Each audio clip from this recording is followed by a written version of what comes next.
Okay, a very good morning to everyone. Hope you are sitting back at your chair, having a cup of coffee or tea, and enjoy the rest of the 15 minutes with me. Okay, so excuse me, are you an Agile coach? That will be the topic that I'll be talking about today. Okay, the business world has changed dramatically over the last few decades. Okay, the environment that we are currently in is one where changes are unpredictable, constant, and fast-paced. Okay, if that's not challenging enough, okay, along came COVID-19. Okay, and with COVID-19, it actually brought about two major challenges to our business and to our environment. And the first major challenge that it brought about is the healthcare problem. Okay, as of today, this morning, okay, we have already over 200 million infections worldwide and over 750 deaths to date, which is unfortunate. And this number actually keeps changing and keep increasing on a daily basis. In fact, this morning, I just asked my colleague to update the slide number in order to reflect the accuracy of the numbers that is currently facing for us. Okay, and we are seeing that a lot of countries, governments are shutting down their borders, okay, conducting lockdown in an effort to curb this pandemic. Some countries have reopened and they are now facing their second or third wave of infection as well. And we'll continue to see this happening probably in the next couple of months, if not years, until a stable vaccine is available worldwide for everyone. And the second major problem that we brought about by this pandemic is actually the devastating impact on businesses.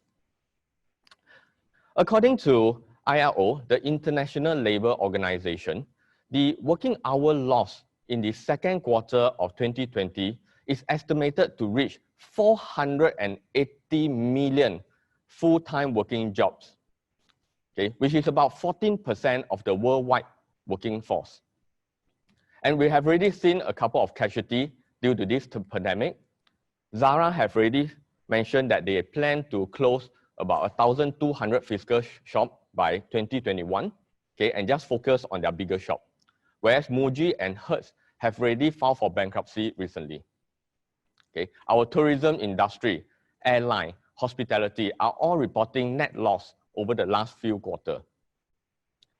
However, it's not all doom and gloom. Okay, some businesses are actually striving during this pandemic. Like for example, Zoom, the technology that we are currently using for this seminar. Okay, Zoom have reported in their first quarter alone, their profit went up to 27 million as compared to 200,000 just 1 year ago. That is almost 10 times the profit.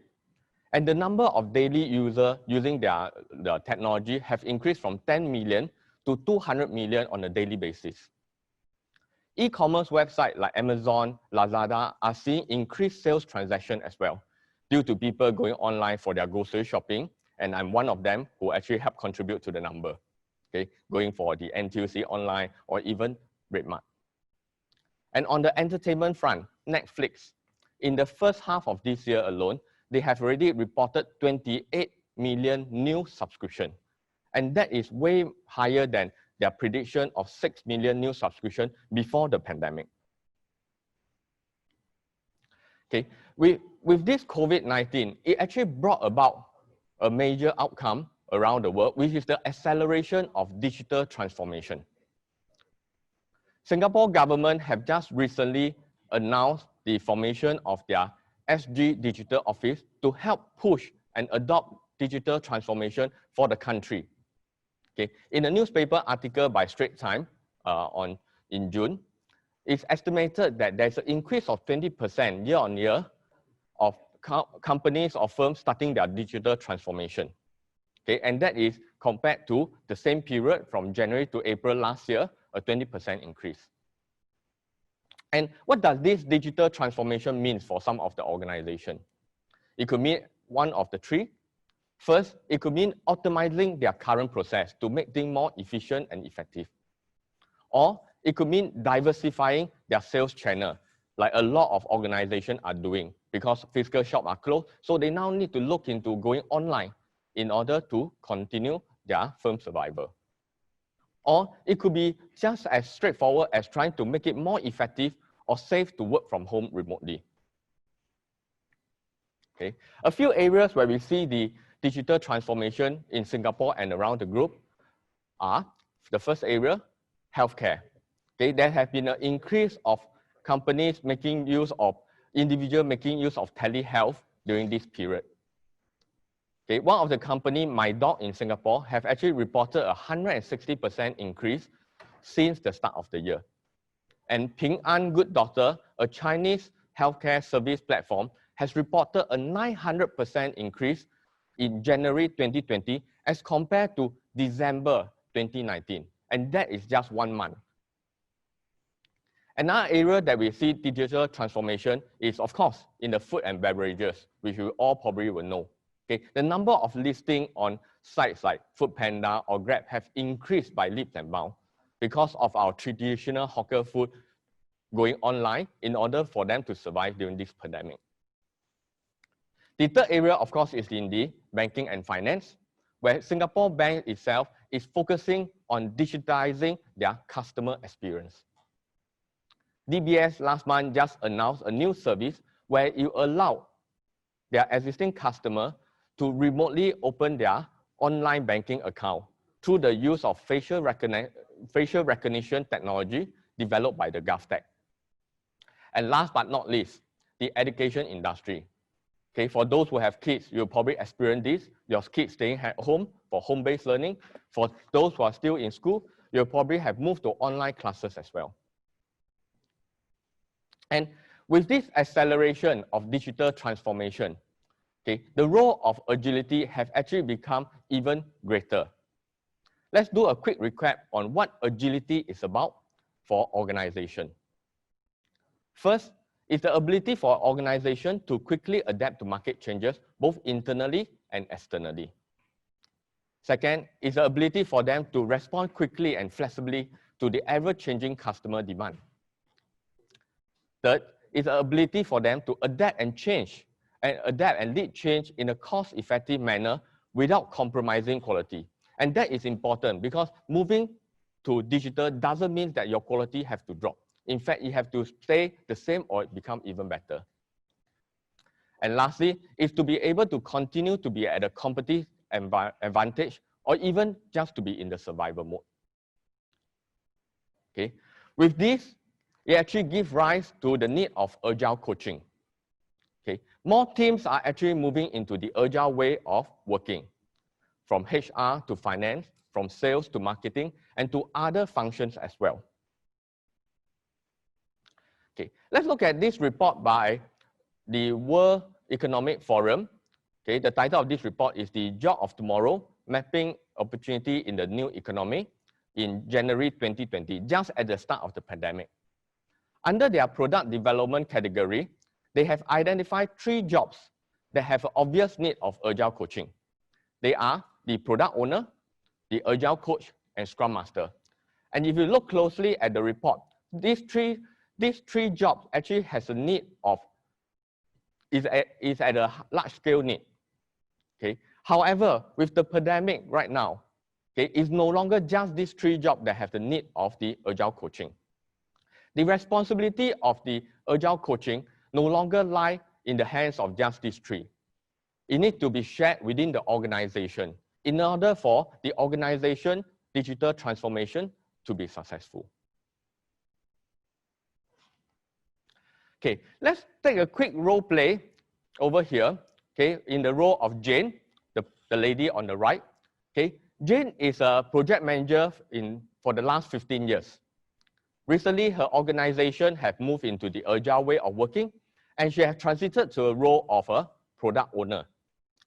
She worked with an agile team and have some limited success with the agile team as well. And when one of the major MNC actually posed an agile coach job, she decided to give it a try. And over here, she met up with the hiring manager for an interview for the agile coach job. So the hiring manager asked Jane this question. So what do you think agile coaching is? Okay. Jane, given her limited experience with both agile coaching and with agile team, actually gave this answer. Agile coaching is nothing more than sitting around, asking powerful questions without directly giving the solution. And when the hiring manager heard this, he smiled and looked at Jane, okay, and offered to Jane, Jane, why not I bring you around our organization to have a look at what some of our Agile coaches are doing. So in the first stop, okay, the hiring manager actually brought Jane into a training room as an observer. Okay. In the front of the room, there's a lady that is teaching the class on how to use divergence to convergence method, as well as focused thinking for brainstorming and for discussion purposes. The hiring manager went on to explain that that lady is actually an Agile coach. And in the mind of Jane, Jane is thinking, why is the Agile coach teaching? Okay. From there, they move on to the pantry area, okay, to get a cup of coffee for Jane. And when they are at the pantry area, they actually overheard this conversation between the lady and the gentleman. Obviously, the gentleman is the Agile coach. And this is what they heard. Okay, I will try my best to give you the most sexy lady voice over here. Mark, can I talk to you for a couple of minutes? I have a time management problem. I just can't get enough done in a day. What do you think? Tell me more. How do you conclude that you have that problem? I never get everything done on my to-do list. The more I do, the more I end up adding to the list. I have talked to my boss, and he just said, you need to get it done. What will successful time management look to you then? Well, I get everything done on my list. How is that realistic? It's not. But what else am I going to do? Have you considered talking to someone who is good at time management? Or perhaps making a list of pros and cons on your to-do list? Or read books about the subject? Well, I think I know a few colleagues who are good at time management and could probably reach out to them for advice. Making a list of pros and cons sounds great too. Which option would you like to start with? I'll probably start with my fellow colleagues. You seem so busy. I would suggest you checking in with them first over a coffee break or even lunch.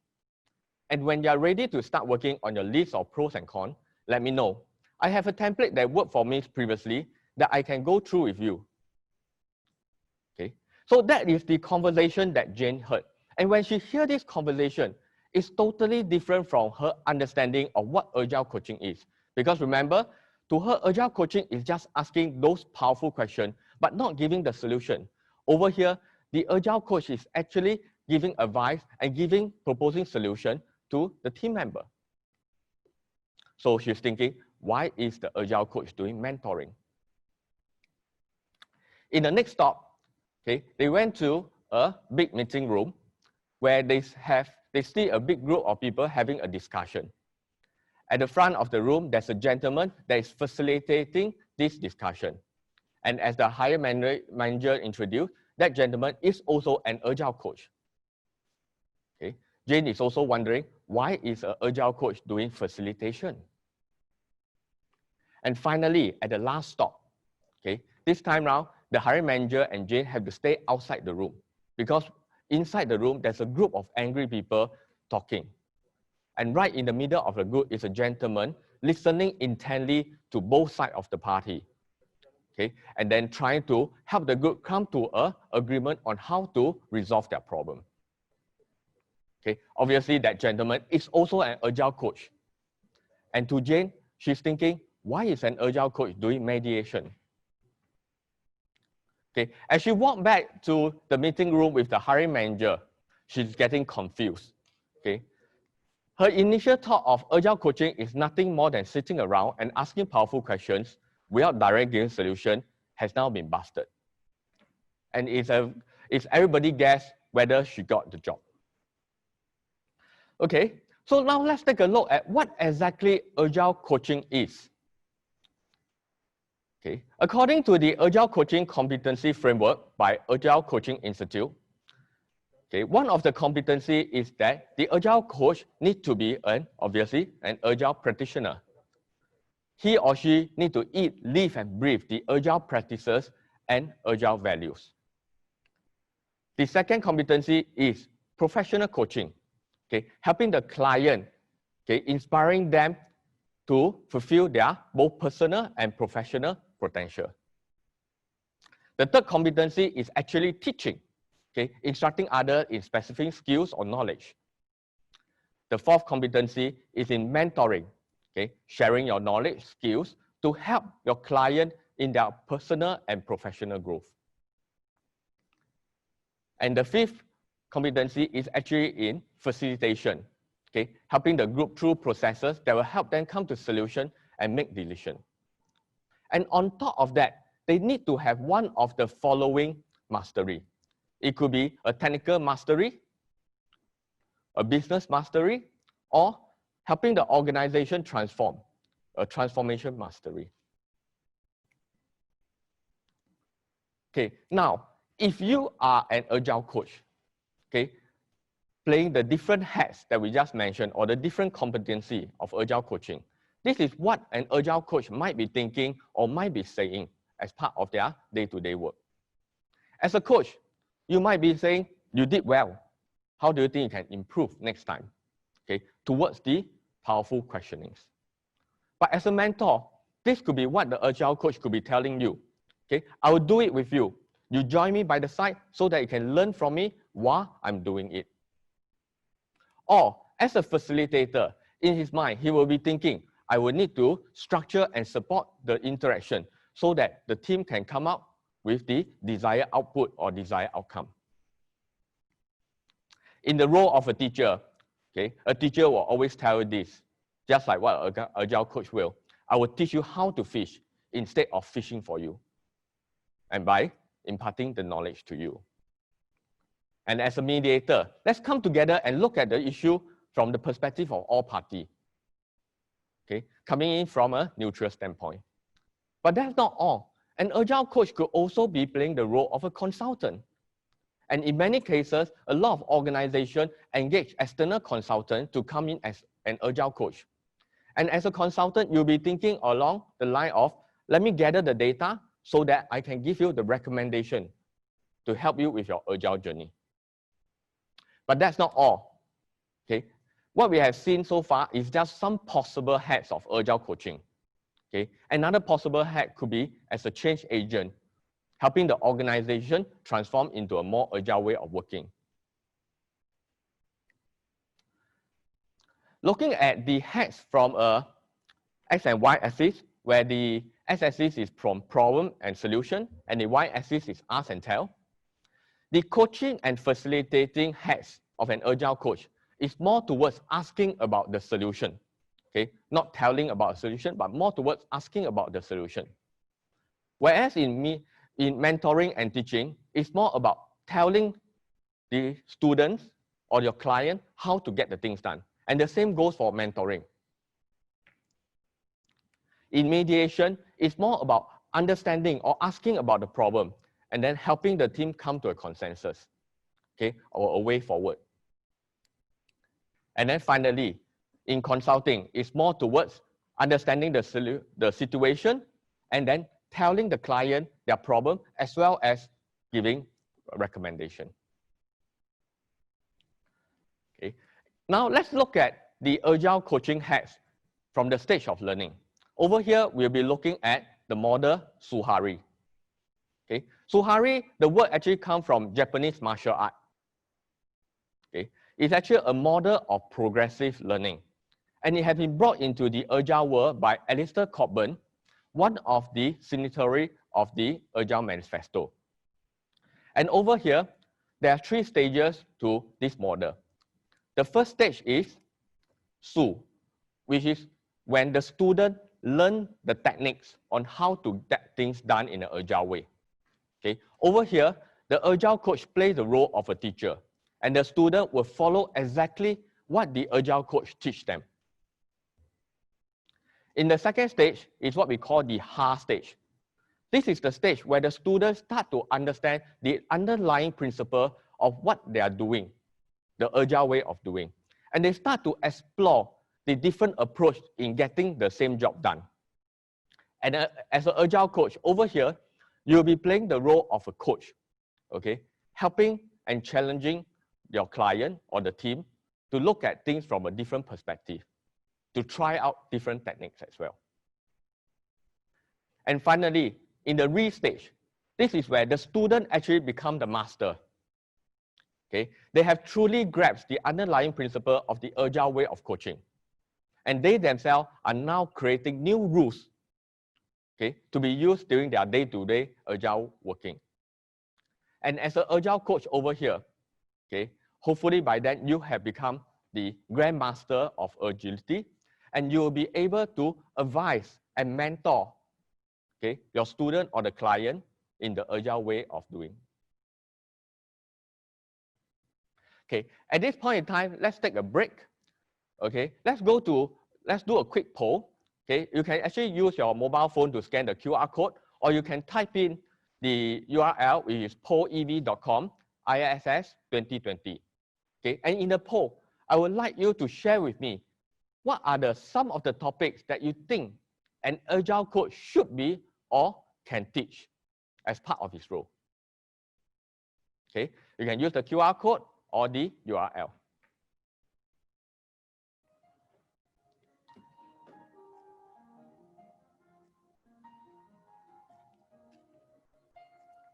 Okay, let's look at the live result from the poll.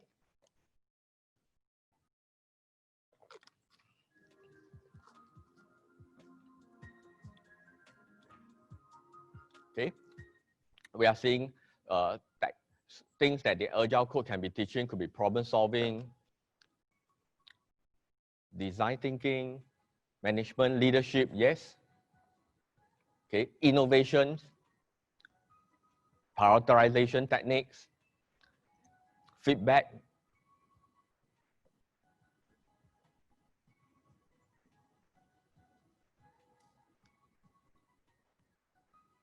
As I can see from the result of the poll, there is actually a lot of things that we can be teaching as an Agile coach. Okay, I'll just let this run for the next 15 seconds and then we'll close the poll.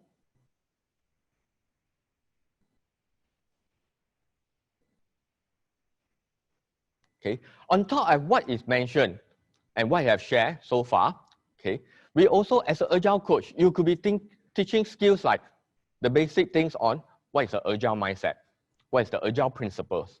Okay, you could be teaching specific skill on process improvement, like value stream mapping. There is really a lot of things an Agile coach can be teaching. And the topics that the Agile coach can be teaching should all be related to agility. Okay, at this point, let's close the poll. Thank you everyone for taking part in the poll. And keep your poll on because there will be another poll coming at the end of the session. Okay, so that is for the teaching portion. Okay, to know as an Agile coach, there's really a lot of things that we can teach as an Agile coach. Let's look at the second hat, which is the mentoring hat. Okay, for those who are in the movies, you probably can identify from the left to the right. Okay, from the left we have Master Yoda and Luke Skywalker in Star Wars. Okay, the middle picture is showing Mr. Miyagi and Daniel San in The Karate Kid. And in the last picture is Professor Dumbledore and Harry Potter in the movie Harry Potter. Okay, as you probably can identify, the mentors over here are Master Yoda, Mr. Miyagi, and Professor Dumbledore. And all three of them have one commonality as a mentor, which is they are very skilled at the area that they are mentoring the student. So if we were to look at a more formal definition of what mentoring is, it's basically a relationship in which a more experienced and more knowledgeable person help to guide someone less experienced or less knowledgeable. The age does not matter. What matters is that the mentor needs to have a certain area of expertise. Okay. One of the things about mentoring and coaching is that it gets confused sometimes. So over here, I will just share with you very quickly what is the main difference between mentoring and coaching. Okay, if you look at the focus area, mentoring is looking at about individual development. Okay, looking at how to develop a person for the future, not just at this point in time. Whereas coaching is focusing more on the performance and skill driven. It's more task oriented. In terms of time frame, mentoring is a long-term ongoing process. Whereas in coaching, it's sometimes just for a particular issue and it could be short-term. And if that particular issue, we have seen that the performance have reached the desired outcome, the coaching relationship might end.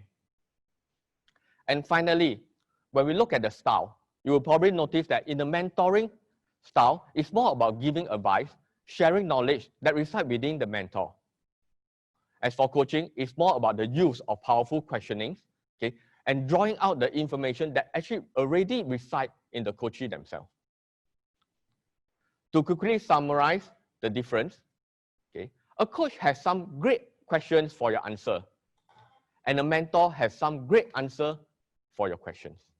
So one ask and one tell. Let's move on to the third hat, which is the facilitation hat. Okay. The facilitation is the act of helping others to deal with a process or reach an agreement without getting directly involved. This is more of a formal definition of facilitation. But as an Agile coach, sometimes you do get involved in the discussion as well, especially if the discussion is pertaining to topics on agility. Okay, but what exactly does an Agile coach does during facilitation? Okay, the facilitation is not just about, oh, I go and book a meeting room and help you send out a meeting invite and make sure everyone come for the discussion or meeting. No, there's much more to that. The first part of the facilitation is when the Agile coach actually have to design and plan the facilitation. And in order to do that, they have to understand, okay, what is the objective of the session and what is the desired outcome that is planned. And then they have to look at the right group process. And how do they do that? They have to identify the profile of the people coming in for the discussion or meeting. And based on that, they have to choose the proper facilitation techniques. Okay? There are a lot of techniques out there. Some of the good techniques could be found in liberating structure, like for example, 1, 2, 4 all, or open space. And finally, they need to have a sound agenda, something that is realistic, something that is achievable. And once you have that, then we come to the actual facilitation of the meeting itself. So as an Agile coach, when you come into a facilitation, first thing you need to do, you need to set the context, which is to make sure that everyone understands the objective of the session. And the team or the participant will also have to set ground rules. The good thing about if you are doing facilitation for Agile team is that most Agile team will probably have their own set of ground rules, or sometimes they call it as working agreement. But if you do not have that, it's important to spend some time as an Agile coach to encourage the team or the participant to come up with the ground rule or working agreement, because it actually helps to manage the entire meeting. Okay, next, of course, is to encourage participation. Okay, as an Agile coach, you could be doing a simple icebreaker so that everyone get loosened up and get ready to contribute. And it's also important that throughout the session, the Agile coach should be encouraging and acknowledging people's contribution during the participation. Okay, the Agile coach will also need to open up, kick off the meeting, okay, help to summarize the key takeaway, highlight some of the consensus, and also intervene when necessary. We'll come to the part on the intervention after this. Okay, finally, to hold the time and space, making sure everything is time boxed, and to help record the result throughout the session, not only at the end of the session, to help make things visible for the participants. One important thing about an Agile coach doing facilitation is that we need to know the fixed facilitation mindset as well as the Agile facilitation mindset. In the fixed facilitation mindset, okay, someone with this mindset during facilitation, it could be the Agile coach or it could be the participant. Okay, it is that they will think that they are smart enough to know everything and they'll just stick to what they know. And they'll always believe that they are right and you're wrong. And for people who disagree with them, you must be someone with questionable motive someone else have sent you here to try to disrupt the discussion. Okay, the other party is always the problem, and for them, because they believe they are always right, they will never show their vulnerability. Even if they are proven wrong, they will not agree to it. So that is a fixed facilitation mindset. And in the agile facilitation mindset, it's more about being open and more transparent. Okay, to share, to show your vulnerability. Okay, to get confirmation on your understanding. And we believe in the agile facilitation mindset that different perspectives actually create synergy. Any differences and challenges are actually opportunity for us to learn from one another. And even for people who disagree with us, they could still have pure motive. Okay, so it's important that for Agile Coach facilitating, they have to remember both the fixed mindset and also the agile mindset.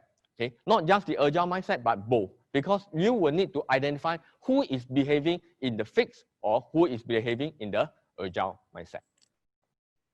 Okay, so let's look at during facilitation, what does an agile coach do? There's two parts where the agile coach will be doing during facilitation.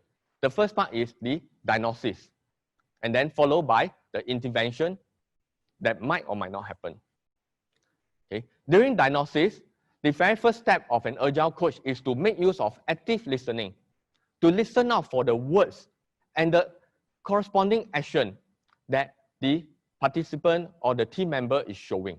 So it's not just the words, you also have to remember, okay, what was the action that was used together when the team member was saying certain things. Okay, because they have to remember. And then an agile coach also have to identify the different roles that are at play during a facilitation. There's actually three types of role. Okay, the very first type is what we call the outer role. And the outer role is easily identified by the job function or job title.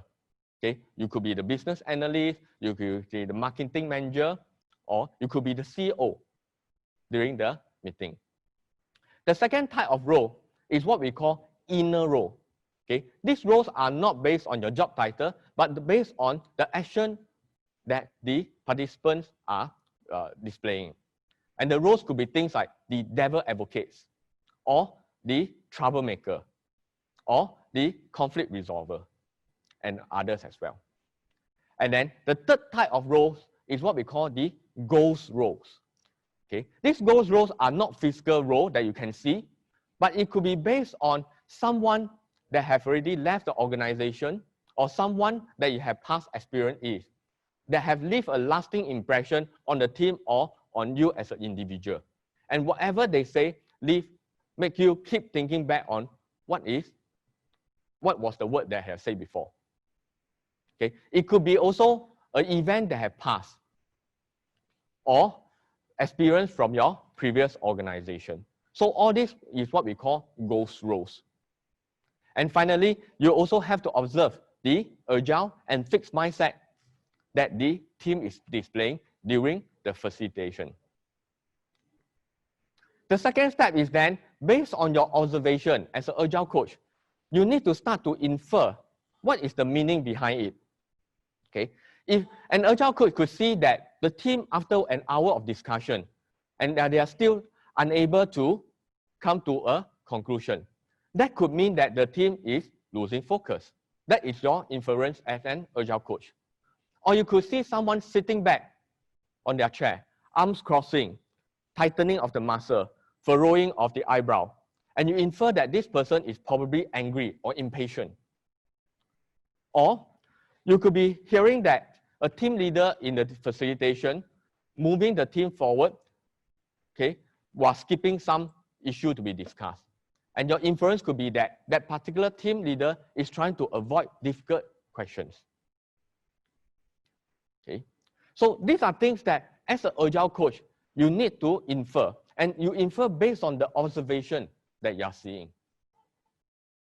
And finally, after your inference, as an agile coach during facilitation, you need to decide on whether you will want to intervene.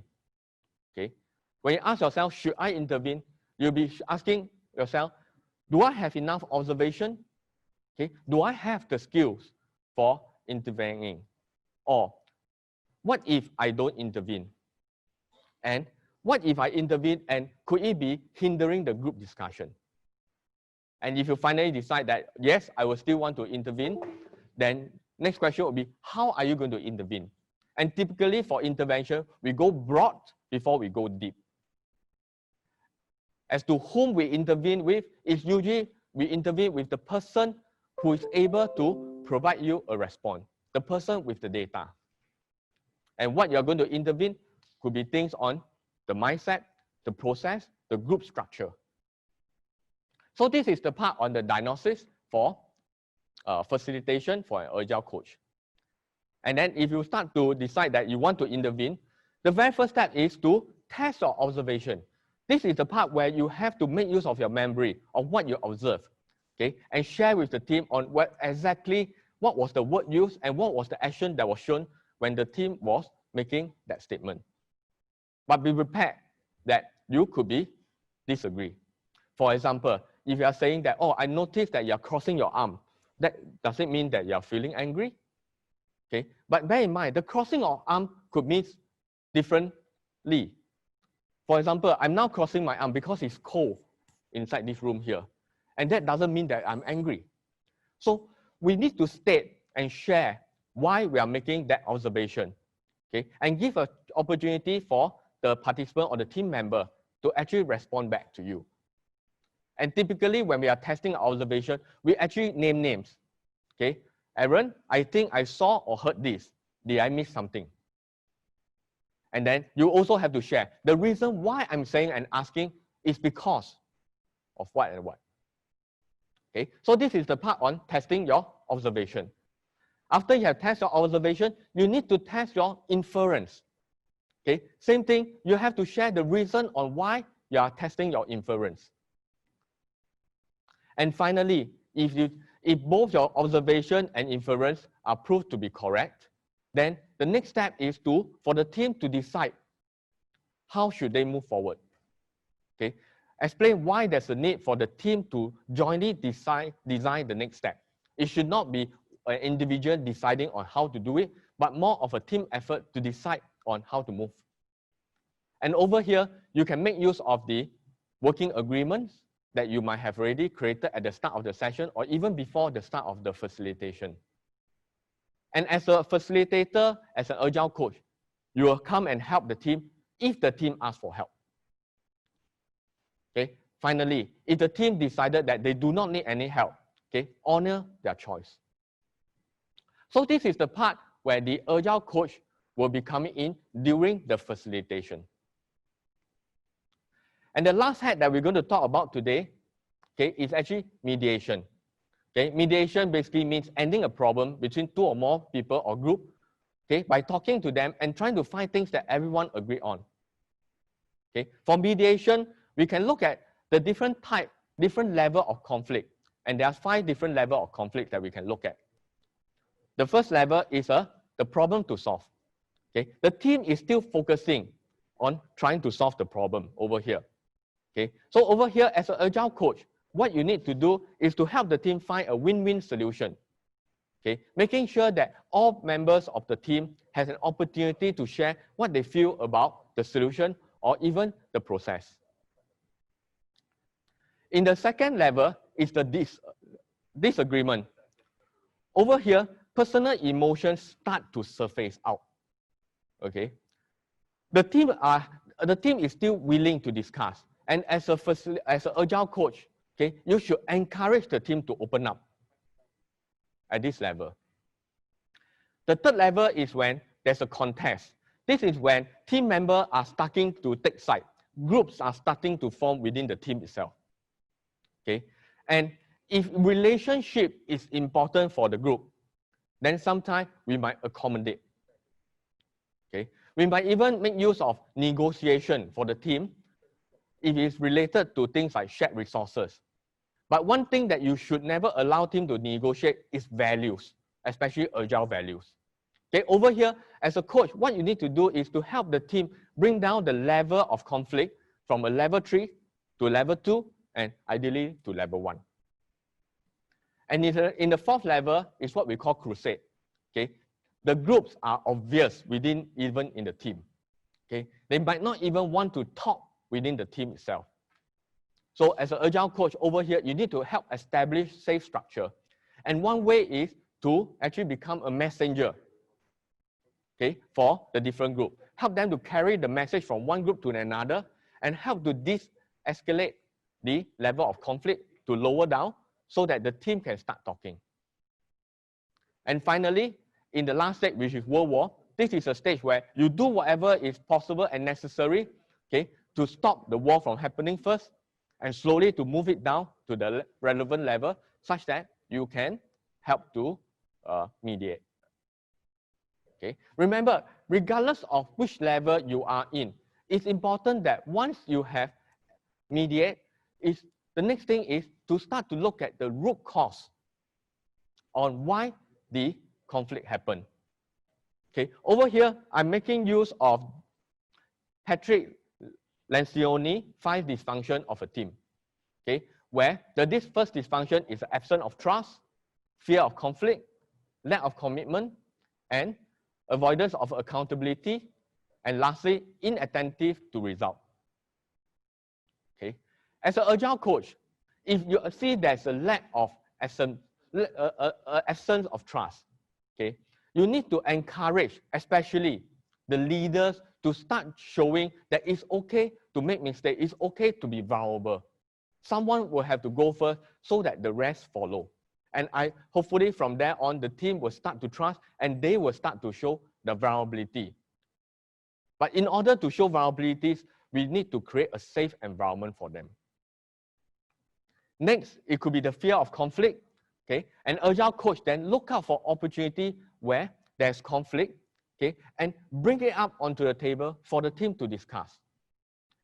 Okay, but be careful, the agile coach should not try to create artificial conflict for them, just for the purpose of discussion. And if there is a lack of commitment in the team, this is where the coach should encourage the team to make sure they have clarity and to have proper closure, okay, on the work they are working on. And for the avoidance of accountability, an agile coach, once again, should look out for opportunity and really to help facilitate the team to tackle those difficult issues instead of brushing it aside. And last but not least, the agile coach should continue to advocate to the team the importance of collective outcome instead of their individual status or ego. Okay, so remember, after mediation, it's important to look at the root cause. Now, we have talked about some of the roles of the agile coach. The question now is what an agile coach should not be.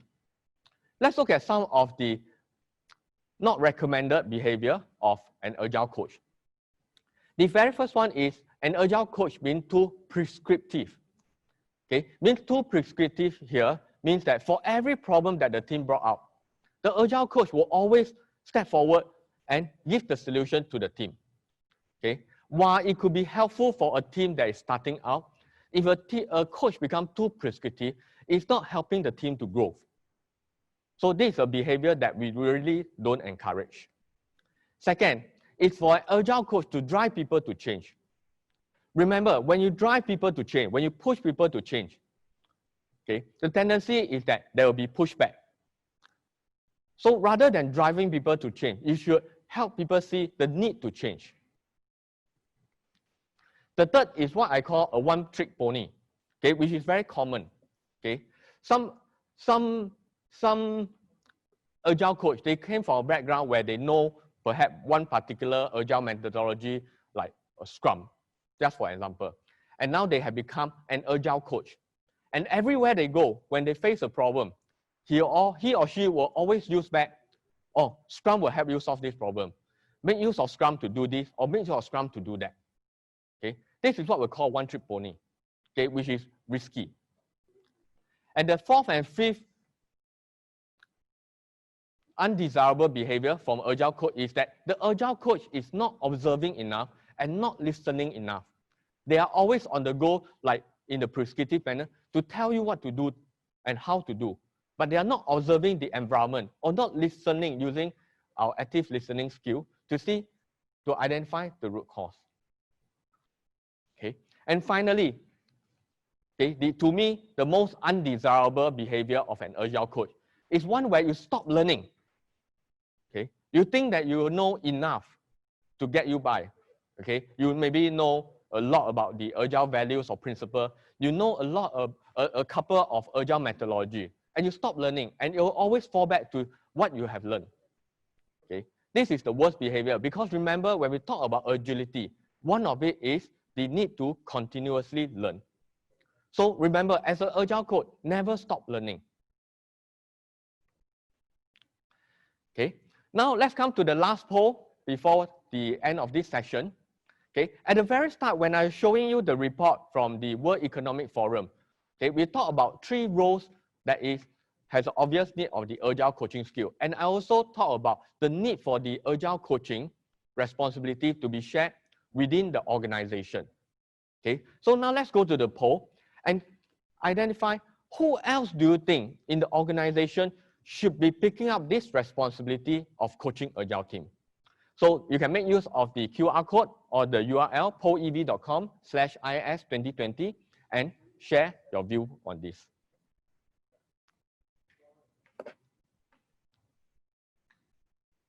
Okay, let's look at the live results.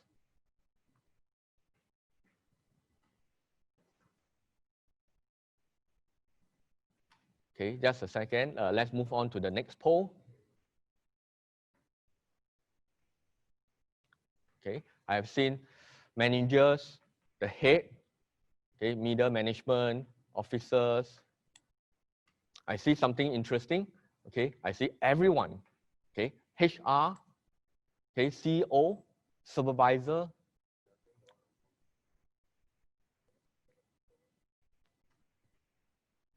Okay, and especially I think managers is something that everyone talk a lot about. Okay, and remember, basically, anyone who is working with Agile team can share the responsibility of Agile coaching for the team. Okay, remember, Agile coaching doesn't mean just sitting down there and ask powerful questions. Okay, different team members within the role can actually pick up different hats. Okay, for your team. Someone could be playing the role of a mentor, or someone who is more skilled could be doing teaching to the team as well. Okay, and of course, the Agile coach need to support the rest of the employee who are doing Agile coaching. Okay, with that, we'll stop the poll. Thanks everyone for your input on the poll. So with that, my question to you before we end today's session. Okay, the next time you meet an Agile coach, or if you become an Agile coach yourself, okay, ask yourself, excuse me, are you an Agile coach? Okay, thank you so much. We still have about a minute. Let me try to see if I have time for 1 or 2 questions. Okay, I have one question, which is, how will you define a successful Agile coach? Let me take that question. Okay, remember, as a successful Agile coach, okay, I borrow a phrase from Bruce Lee. Okay, Bruce Lee had this phrase that say, be like water, which means a good Agile coach needs to be flexible enough to know what hats to put on when facing different teams. Because all teams go through different stage of maturity and different stage of learning. So it should not be a fixed mindset where, oh, I will just always use an Agile coach, a coaching role or a mentoring role.